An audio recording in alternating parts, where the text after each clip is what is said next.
va faire rentrer la première candidate, c'est Adèle Objoie. Je vais la faire rentrer. Adèle. Ah, très bien quand même. Bon, voilà. Bon, Adèle, bah écoute. Voilà, Adèle. Alors, bon, bah écoute, Adèle, ben, voilà, j'ai exposé à tout le monde, au public présent, donc l'organisation de ce concours. Et le point qui n'est pas un point de détail, qui est important, c'est que si tu gagnes, pour que ce prix te soit remis, il faut absolument que tu t'engages également à participer à la finale nationale qui aura lieu à Marseille au mois de mai. C'est-à-dire qu'il va falloir que tu organises ton planning. Alors là, dans ces cas-là, si tu veux, autant aujourd'hui on n'a pas trop de moyens, mais au niveau national, il y a un peu plus de moyens. Alors donc là, tu seras pris en charge et tu n'auras pas de soucis pour avoir un hébergement et pour tout ce qui va avec. D'accord, hein? Voilà. Alors, donc, elle n'a pas besoin de micro, hein, mais non. Ça y est, elle a son micro. Bon, voilà. Je te laisse la parole. Merci. Voilà.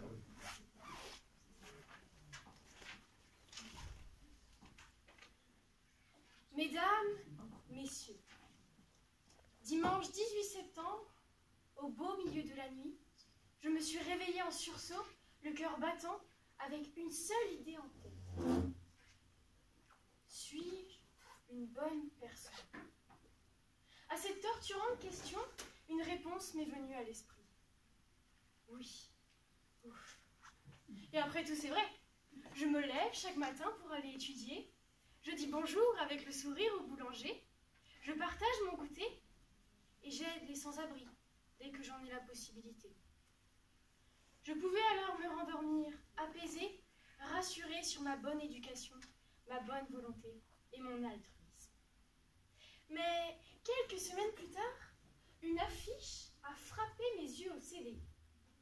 Concours d'éloquence, 35e édition. L'altruiste est un égoïste raisonnable. Soudain, j'étais comme la reine de Blanche-Neige que son miroir ne flatte plus. Cruel Rémi de Gourmont qui m'obligeait à revoir les choses. Vanité, mon application aux études qui me vaut quelques succès flatteurs. Égoïsme, ma politesse chez le boulanger qui m'en remercie en me donnant toujours ce qu'il a de meilleur.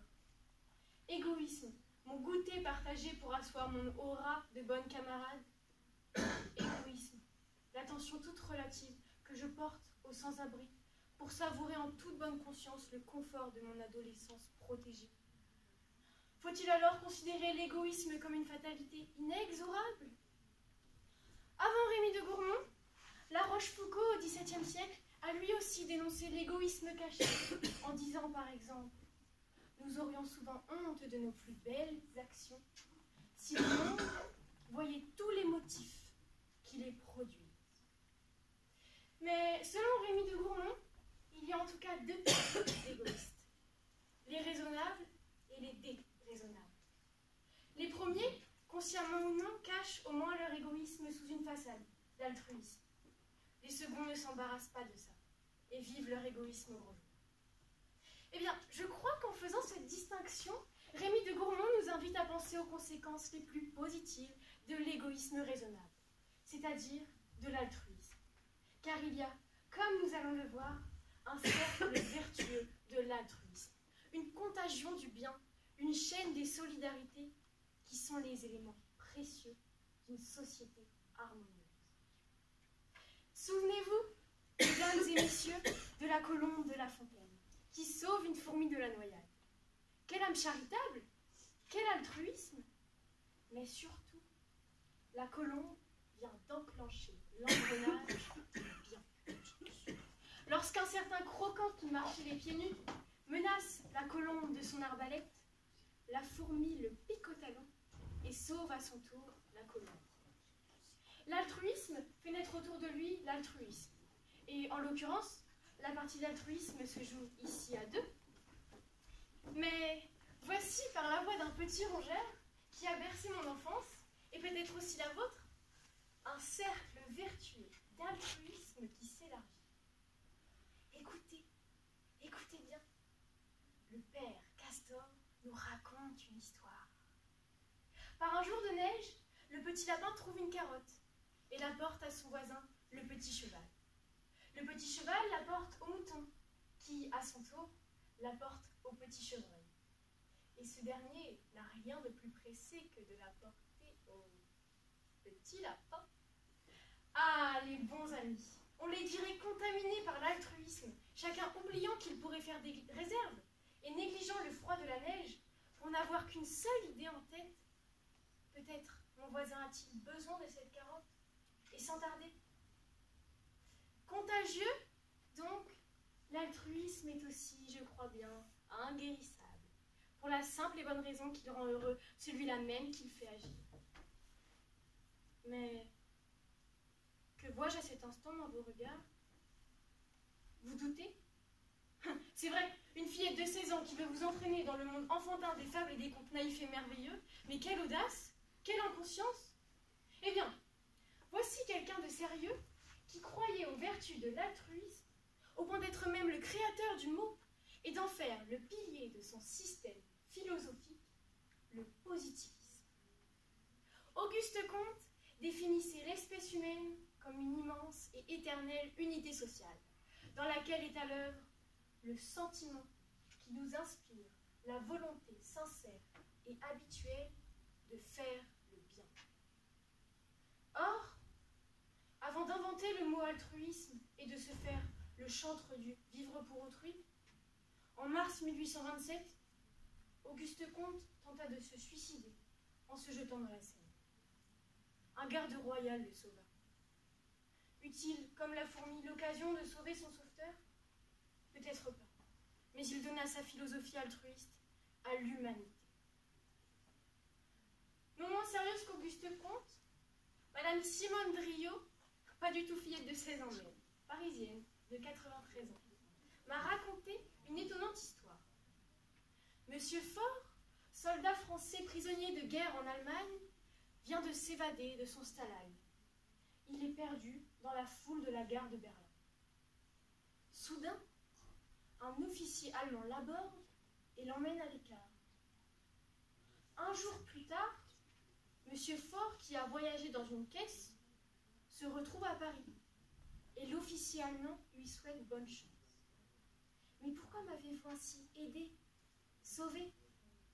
Je rends à un Français ce qu'un Français a fait à mon père à la guerre de 14-18. Prenons le temps, mesdames et messieurs, de nous étonner et d'admirer. Décidément, l'acte altruiste n'est pas clos sur lui-même. Il se répercute en écho bienfaisant. Nous le voyons ici sauter une génération et même dépasser l'hostilité obligée entre soldats et ennemis. Et sans doute, M. Faure a lui aussi transmis le témoin de l'altruisme à un autre coureur du relais de l'humanité. Pendant cette même Seconde Guerre mondiale, au cœur de ce qu'elle a pu produire de plus infernal, dans un camp de concentration comme celui de Ravensbrück, Germaine Tillon a décrit la force de l'altruisme. Les fils ténus de l'amitié ont souvent paru submergés sous la brutalité nue de l'égoïsme. Mais tout le camp en était invisiblement tissé. En face de ces chaînes d'entraide invisibles, il y avait la chaîne organisée des assassins. Chaîne d'entraide, plutôt qu'égoïsme, pour résister à la chaîne organisée des assassins, nous sommes ici à un extrême de la condition humaine. Mais au fond, la leçon que nous donne la grande dame que la nation a fait entrer au Panthéon en 2015 est aussi celle du fabuliste, celle du philosophe positiviste, celle du père Castor et celle que nous suggère l'aventure vraie de M. Faure. Quelles qu'en soient les motivations cachées, l'altruisme est raisonnable, parce qu'il a force d'entraînement et qu'il met en route ou prolonge un cercle vertueux. Disant cela, Rémy de Gourmont, d'ailleurs, est une fois de plus d'accord avec La Rochefoucauld, qui a écrit « Rien n'est si contagieux que l'exemple, et nous ne faisons jamais de grandes choses qui n'en produisent de semblables. » Mesdames et messieurs, faisons le choix du bon exemple, faisons le choix de l'altruisme. Je vous remercie.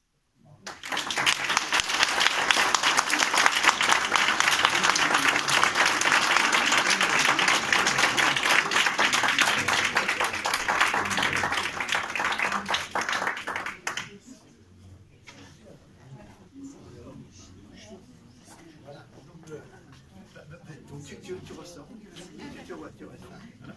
Et puis on va faire rentrer Juliette Montier.